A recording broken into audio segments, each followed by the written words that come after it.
Hello, everybody, and welcome back to the Just Make It Pretty podcast. Today, we are having a conversation about how visualization and VR is really changing our industry and how we can create more immersive experiences and just how that's changing the way buyers discover and connect with our homes and with us as builders.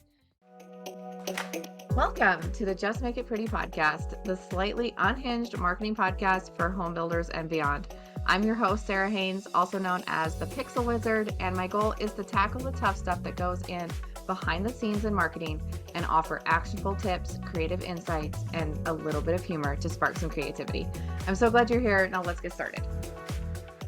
So I'm really excited to talk about this topic today. I think there's so much innovation happening and things change so quickly that this is going to be a really interesting conversation for everyone. So stick around for that and we will get right into it. So today joining me is Nathan Nasseri, founder of ResVR, and he is going to be talking to us today about his platform and how he is changing the world of home building. So Nathan, thank you so much for joining us today. My pleasure, Sarah. Very happy to be here. Awesome. Before we start diving into all the future things and all the visualization tools and all of that, I'd like to go back a little bit and talk and have you introduce who you are, where you come from, how did you get into this business, and just give us the history of you and ResVR. Yeah, absolutely. So I'm a giant home building nerd. My family has actually built 20,000 homes in Alberta. So I just grew up around the industry.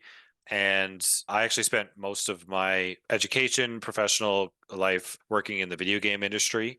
And it wasn't until I just got burnt out working in the gaming space that I decided that I wanted to get into the family business. I started working in home sales, became one of their top performers, worked there for a number of years where I sold over 200 houses.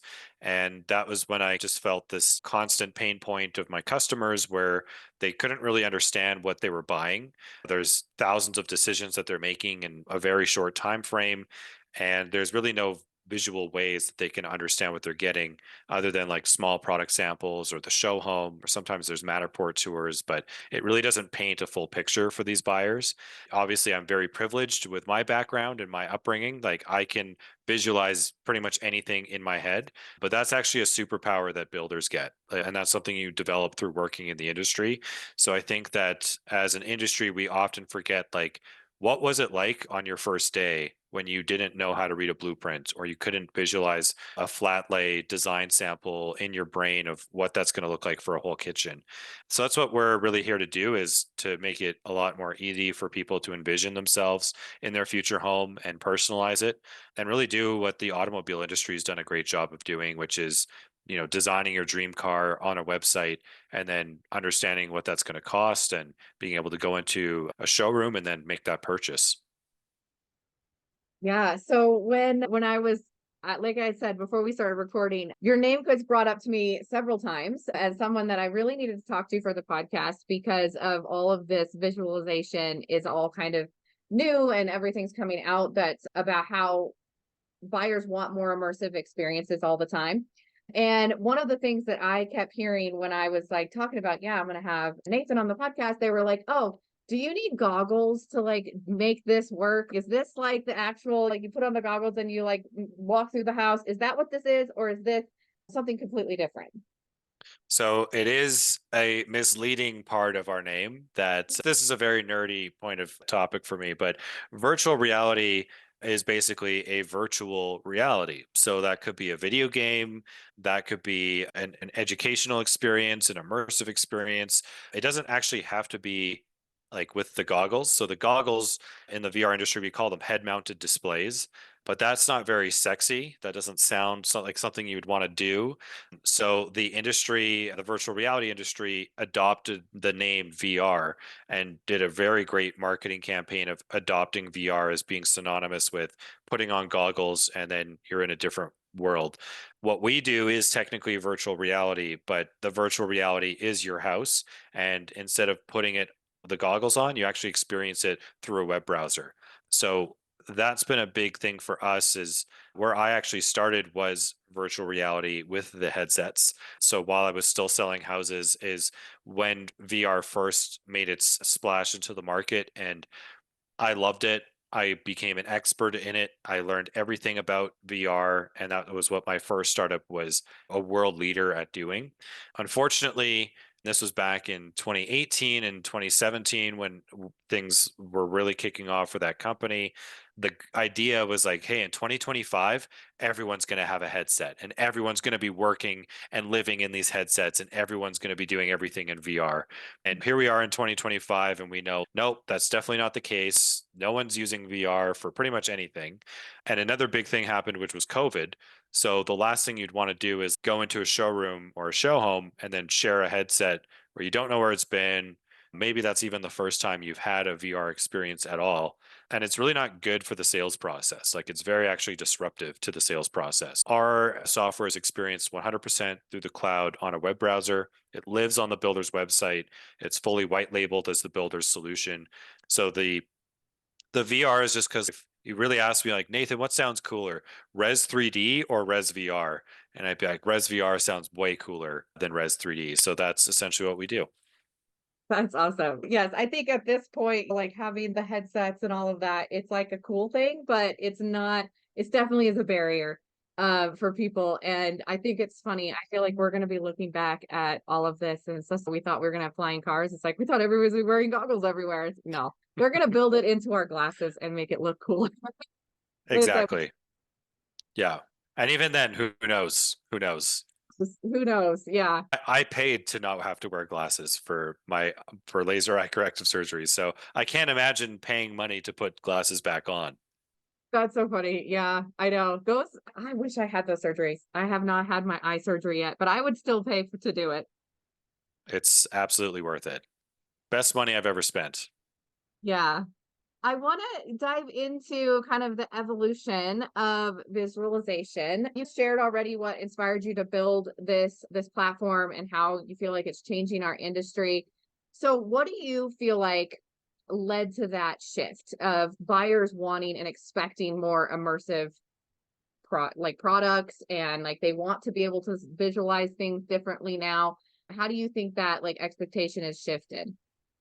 I mean, it's on TV. It's if you watch any home improvement show, The Property Brothers, anything on HGTV, basically always shows this nice animation or rendering of that person's home shifting into what Jonathan or Drew Scott are speaking to and saying, "Hey, we're going to bump out the kitchen here. We're going to knock this wall down."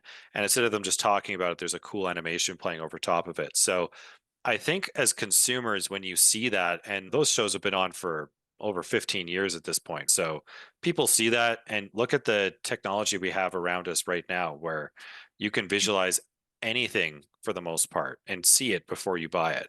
And home building is still behind this shrouded mystery of it's these construction plans and it's these samples and this is going to come together and make your house look phenomenal. And the customer just says, "Can't you show it to me? Is there any way you could show this to me?" No, there is no way I could show it to you. And I mean, these aren't people like going and buying shoes or like buying a hat. Like they're making the biggest purchase of their lives. And everything else in our consumers' society says you should be able to see this before you get it. So that's essentially what we're doing as well. Like we're taking a different approach than what's been tried and true in the industry before, which is called renderings. And renderings is just a job that's being done if you really want to get into the definition of rendering. But as an industry, we started calling like 3D renderings, and then Mhm. there was like Matterport style renderings or 360 renderings, and then you could render those renders with different color palettes. What we do, it's actually like using gaming technology. So the same way that you would design your dream home in The Sims, or if you're playing a video game and you're like deciding what your character is going to look like at the beginning, what color eyebrows do you have? What's the skin tone? Are you like an elf or a human? all these things that you're deciding as deciding which character you're going to be, we're doing the exact same thing for your house.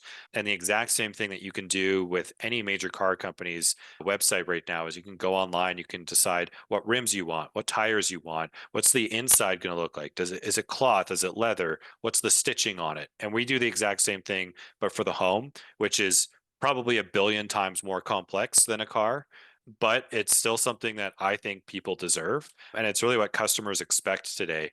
And I would also say, like, people are busier today than any time in human civilization. This is a known fact. And my favorite question to ask a builder is, would you buy a house from yourself today, like right now? And unanimously, they're like, I am way too busy to drive to show homes and talk to salespeople and go through the buying process. But for some reason, we're still expecting our customers to go and do that. So what we do is simplify it. We put it online so customers can do this 24 hours a day and not be limited by the show home hours, because that's really the brick and mortar aspect of buying a home. Is if you have to go and actually talk to someone to even start the process, that is probably off-putting to more than half of the market. Yeah. Not to mention a lot of our home builders are relocating, or a lot of our home buyers are relocating. So it's like they can't physically go into your model. They have to do this online. And I've never bought a home that way, but it scares me just thinking about it, because all of those unknowns, you can't see anything in person, and you're really trusting like what this guy on the phone is telling you, and a few pictures. That I think is a huge opportunity for this to be just really change that whole process for our relocation buyers. Yeah, and it is still, whether you're relocating or just your house doesn't work for you anymore, you're downsizing, you're having a baby, you need something that's permanent, that's built for you. You don't want to go through the process of renovating. You want to have a home that's fully warranted and doesn't have toenails in the carpet. There's a lot of reasons why people would absolutely prefer to build a home, but the process is so time consuming that a lot of buyers just end up saying, I give up. Like, I don't have time to go and shop for a home and look at all these different models. The only tool that's been super successful for builders, which is why they do it, is you build a show home. And people walk through a beautiful show home and they're like, that's probably 60% of what I sold when I was selling houses. They would walk through the show home and be like, you have the best show home in this parade. I want this. Okay, let's build it for you. They don't go through and then they look on the wall and they're like, actually, I want to see that model. And even if we had that built, I'd be like, why don't you get in your car, drive to the other side of the city, look at that model, then get back in your car, drive back over here and talk to me. That's basically like telling the customer, like, I don't want to do business with you, versus allowing them to do this on their time on the builder's website, or even in the show home. You could pull up those different models and you could start personalizing it for that customer, showing them different structural options, different countertops, backsplash, and really making them feel like that's the dream home that I have in my mind. Because all customers have a vague idea in their mind of what they want, but it's the builder's job to connect those and make sure that the customer wants to go ahead with that purchase. Yeah, they're going to have so much more confidence that you are going to be able to build a home that they are going to really love.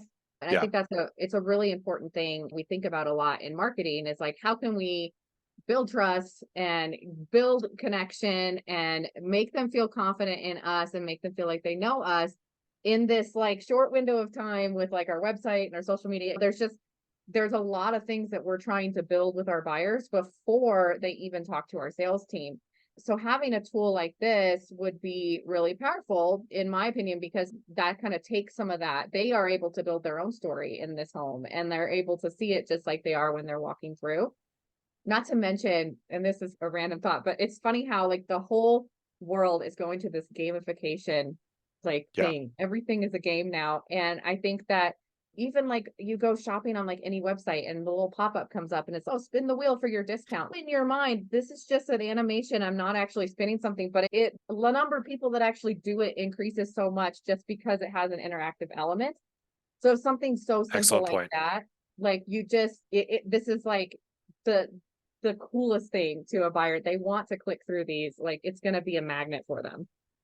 Yeah, it's like it gives the builder a ton of valuable data as well. So we track everything every customer does through our software, and we give that data directly to the builder. So every click, every room that customer goes into, every model, every option, all of that's tracked.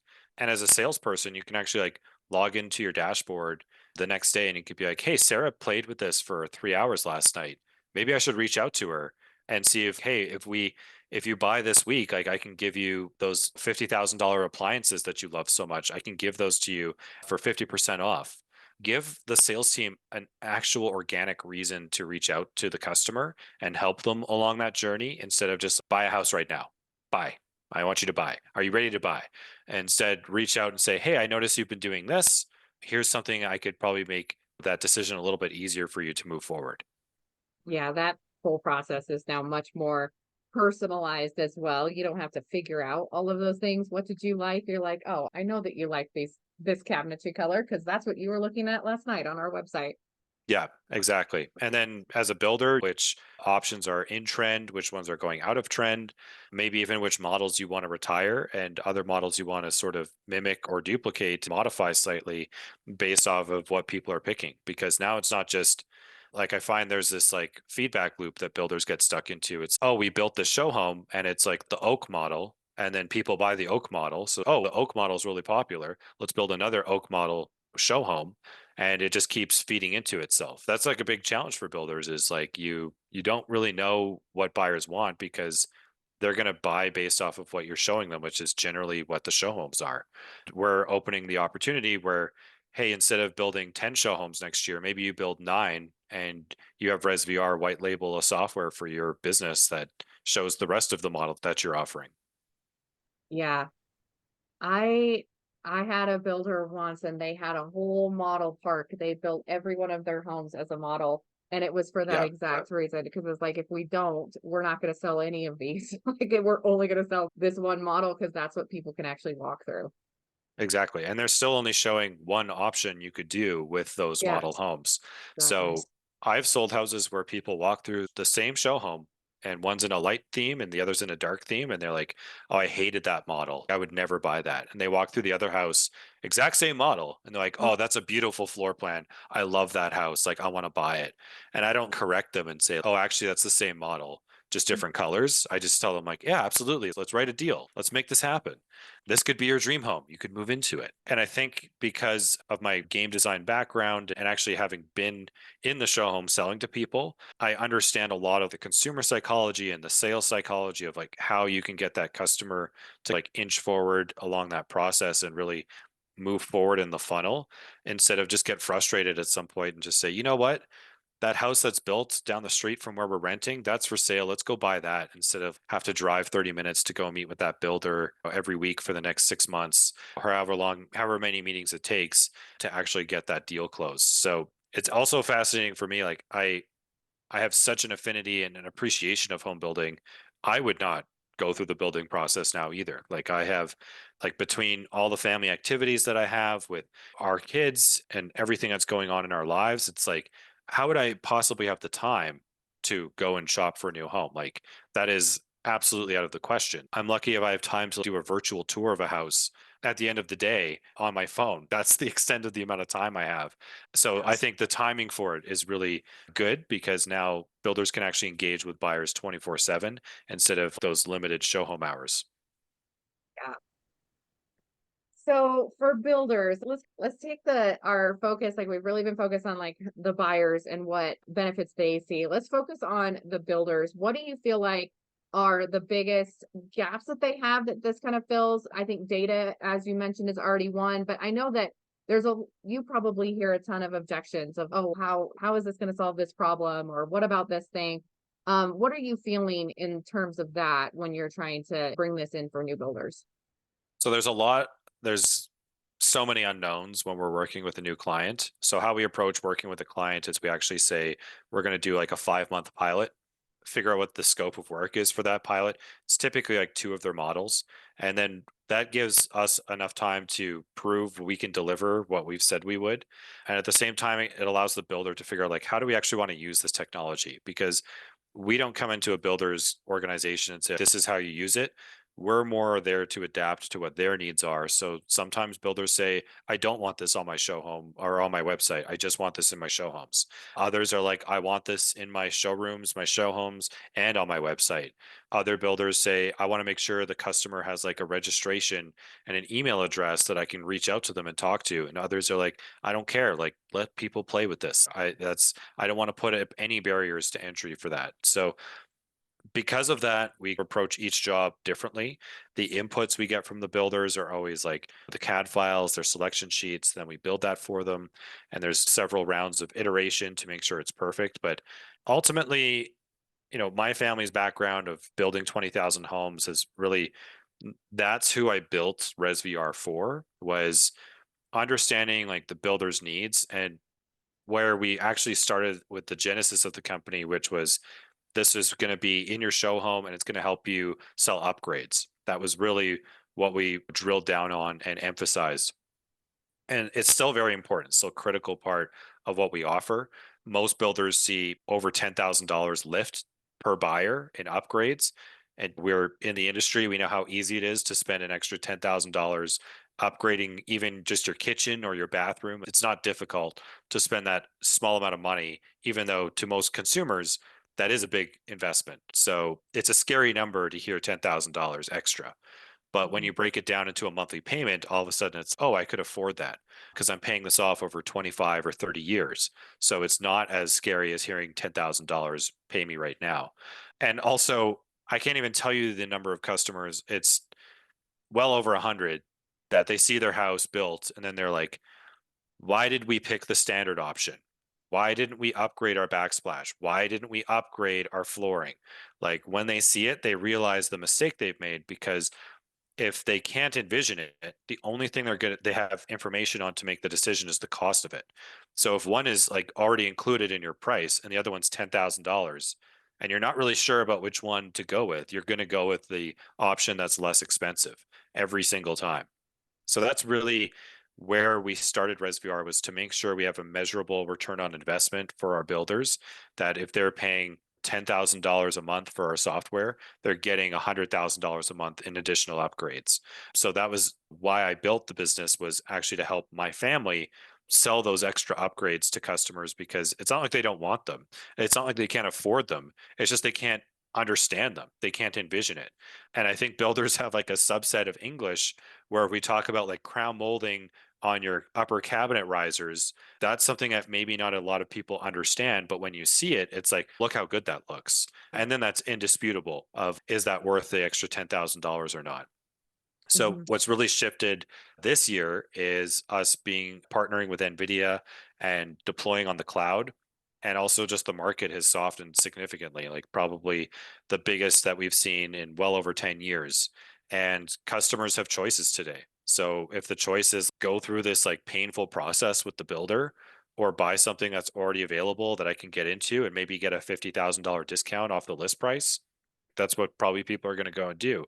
But if I can have a glass of wine with my wife and design our dream home and do that through several weeks or months and get invested more and more every time we go and do the next click, that's what the experience we would want to have. So when we show up to talk to the builder, it's, hey, this is the house we want. These are the options we want. We're just here to negotiate or sign the deal. That's where we're at. And I think that's why builders are actually open to technology right now, is times aren't, they're not putting out fires like, hey, how do we build more homes next year? It's more, hey, we can't build more homes next year because we still have inventory to sell off right now. So where are some areas that we can save costs and create a more efficient process rather than just trying to build and build, which has been the problem for the last 10 plus years. It's just, we need to build and build. Now it's kind of stop building. Let's take a breath, see how do we actually improve our business right now. Yeah. So for our listeners, we are going to be putting some video of this product, of clicking around, showing what this looks like, so you can also visualize what we're saying. So if you are listening to this on an audio version, please go over to YouTube. We have the full video there of all of our episodes, but we'll be inserting clips throughout this as well. Go check that out. And then for you, Nathan, I have my next question for you is, How can builders start like preparing for this and like to stay ahead as these kind of tools become more and more standard in our industry? What are some things that they should be thinking about right now? That's a great question. First thing, you should talk to me. So It's like, reach out to me on LinkedIn. That's probably like a great step. Like all this stuff isn't new. Like we've mm, seen this before. This is on TV. Other builders have tried this. Really, our approach was like we wanted to build like a bespoke solution for the home building industry. So it's not actually like a rendering or a 3D animation. It's actually like more like a home configuration software, but it's not like using Revit or SketchUp or ArchiCAD or AutoCAD. It's like bespoke to that builder's catalog and those options. So yeah, every builder probably knows like a rendering company that could do like a 3D walkthrough or something like that. What really sets ResVR apart is the amount of configurations that you can do. Like it's insane. Like it's billions of combinations for every single model that we're making for a builder. So it really allows you to digitize your whole catalog and showcase everything that you can do. But really just do your own research, look at what Nvidia's doing. Like for us, we always look to what's going on in the video game industry and technology we could utilize there and bring that into the home building space. Obviously, builders can attempt to do this on their own internally. That's a direction some builders take. It's generally not what I would recommend. Maybe talk to an expert that can do it because it is it doesn't seem as complicated as it is at a surface level, but when you really dive in, and there's all this complexity of if you pick the melamine cabinets, it is not applicable with these cabinet handles. But if you pick the oak cabinets, you can have these handles. And then which finishes can you have on those handles? The rules and exceptions are incredibly complex to make sure that you're actually showing buyers exactly what they can get. And then there's the level of like ERP integration and CRM integration, which we also take care of for builders. It's something where it's like, if it was easy to do, it would exist right now. So it's the reason why it's 2025 and builders are still selling homes like they were in the 70s because that's a tried and true method. And I can't even tell you how many meetings I've been in, and builders are like, I've been doing it this way my whole career. Like, why would I change now? There's no reason to. And I often compare it to builders are selling water in the desert. And if you come along and you're like, hey, I have a cup, wouldn't that be great for your business? And they're like, no, we're like, everyone needs us. Like, we're there. Home building is not a want industry, it's a need industry. We are millions of homes short of where we need to be for affordability to actually balance out. Builders, up until maybe recently, have not needed to do anything because people kept coming back and buying homes and giving them money. And now is the first time in a long time where builders have had to take a beat and say, we can't build. We need to actually sell what we have before we go and start building. And there's actually like other elements that are coming into play as well, like offsite modular construction or robotic home construction, which are actually speeding up construction time cycles significantly. So now builders, because it's not going to take you a year to build something, maybe you're building something in less than 6 months. That also frees up your business quite a bit in terms of the carrying costs are reduced. And maybe you can shift from being more of a spec builder to a pre-sale builder.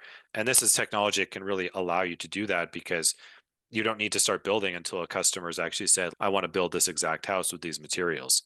Getting started is as simple as going onto Fiverr and finding some guy to do it or reaching out to me and getting a pro team to work on it. But I'm sure everyone knows the key players in the industry. There's not a lot of us, so it's not hard to figure out who you want to be working with. yep. Yeah. I love what you said about the industry and like how we haven't necessarily done a lot of innovation because we didn't need to. And I think that's definitely true. And right now, I think there's a really big opportunity because now we are seeing like we need to start differentiating ourselves from other builders. And when people do end up coming on site, you've got to be able to show your buyers why you're different than that person right down the street. Like why, and they're going to start that whole process of deciding what builder to use online.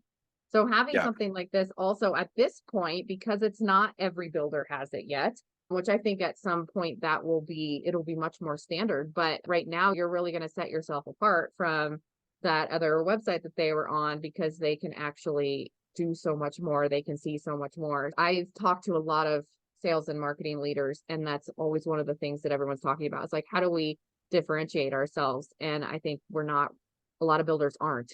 So the more opportunities you have to do that, the better. Yeah. And for builders, a lot of the time it's, oh, we differentiate by having more options and more choices, more flexibility. That's not what customers want. They want something that's fast, simple, straightforward. They understand what they're getting. There's no smoke and mirrors. Like having 1,000 different backsplashes to choose from doesn't make you a better builder.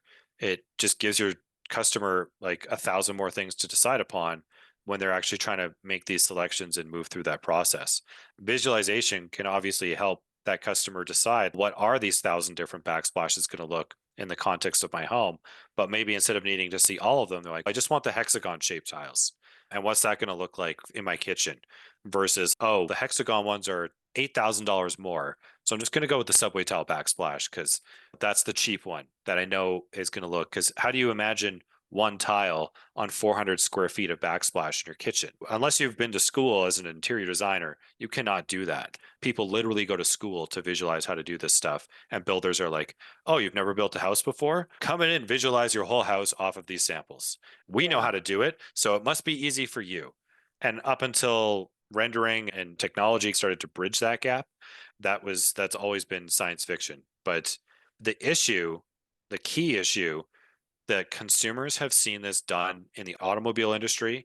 You can Mhm. design your dream car on Ford, on Porsche, BMW. You can do it on all of those. You can see what it's going to cost. You can even see potentially when you could get the car. And then consumers go to a builder's website and it's no pricing usually. Here's two-dimensional layouts. Here's a rendering of the outside of your house. Here's an interactive floor plan where the lines on the piece of paper on the screen are moving. That's not like painting a clear picture for anybody. And the expectation has been set by other industries where, hey, if you're spending over $50,000, we'll show you exactly what you're getting. And then people go to buy a home and it's, oh, just imagine it. It's going to be great. It's going to be so great. Don't worry about it. Yeah. Oh, and it's amazing too, just talking about like tiles. You see it and it's like this 2 foot by 2 foot sample or something. And that looks so different when you put it on an entire wall. Like it changes the whole vibe. Yeah. And I made this mistake when I was building our home. We picked a backsplash that I was just like, I thought it was going to look great. It looked great on the little sample. Doesn't look like I thought it would. And it's now it's in there. So I think you're absolutely right with like how buyers want to be able to see these things. They are nervous going into this whole process anyway. They're spending a ton of money. And not to mention, half of us are so busy that we can't even have 3 meals a day. And this whole process is just a lot. Yeah. Yeah. You're completely right. And the buyer remorse of this is something that's absolutely critical for builders to understand. You could do every single thing right to that customer, but if they get the wrong backsplash installed that's different than what their brain has imagined, like in Sarah's example, that customer is now your worst enemy because they might say, that's not what I picked. You guys Mhm. made a mistake. And then the builder says, Sarah, these are your initials next to the tile that we installed. So actually, you made the mistake. It was your brain that made the mistake. And then for the rest of your days, you're going to say, that builder, they really screwed me. They put the wrong backsplash in. That's not what I picked. I know what I picked. I know what I picked, and that's not what I picked. And that takes a happy customer that was maybe going to refer something into, oh, don't ever buy from those guys. They'll tell that to everybody. Anyone that comes over, they'll be like, oh, wow, your house is beautiful. Yeah, except for our backsplash. And that's something that really drove me to start building this technology was I wanted more referrals and I wanted to make more commission on upgrades. And I was sick of hearing customers say, oh, Nathan, next time I build a house, I'm going to put hardwood on the stairs because that's something where it's like, hey, do you want to put your beautiful hardwood, your engineered hardwood on your stairs? Because I know, Sarah, when we had our initial appointment, you said, I hate carpet. I don't want carpet anywhere in my house. I hate vacuuming carpet. Things get stuck in it. It's the worst thing. I hate it so much. And then I tell you, it's actually going to be $20,000 to put hardwood onto your stairs. And you're like, you know what? I can live with carpet. The carpet's fine. It's okay. And then you see it for the first time and you're like, so how much to rip that out and put hardwood in? And then you just end up being stuck with your choice at that point because it's too late and you didn't know better until you saw it. And at that point, it's probably too late for you to make that change. Yep. You never want your home buyers to have that one little thing that just perturbs them about their home every time they look. That's my backsplash for me. I'm like, oh, why did I do that every time I go in Yeah. there? This has been a really great conversation. Thank you for sharing all this. I feel like I know so much more about what you guys do and how it can really help builders. And I hope that our listeners get that same response, bring some new ideas for their marketing, their websites. So for those listeners that want to reach out to you, maybe you mentioned you're on LinkedIn. How else could they get a hold of you? LinkedIn would be number one. Number two would be our website, which is resvr.com. And then you can book a meeting with me there. And what's the third way? I guess you could check out our YouTube channel. We post a lot of our work onto our YouTube channel. That's just resvr underscore. And yeah, we're on Instagram. I'm not on Instagram, so I don't know what's going on that platform. But yeah, you could probably LinkedIn's the best option to get a hold of me. Perfect. All right. I will put all those links in the description box and I'll go check out that link, that Instagram and see what's happening. I'll let you know. Okay, appreciate that. Thanks, Sarah. All right. Thank you everybody for listening in today. Go check out Nathan, go check our ResVR. Come back here for our next episode. And definitely, like I said before, check out our YouTube as well. This video is going to be one that's really going to help you understand and visualize what we're talking about. But I do videos of all of my episodes, so you can check out those as well. Come back next week. And thank you for listening. Thank you, Nathan, for being here. And we'll see everybody next time. Thanks, Sarah. Bye, everyone. Bye.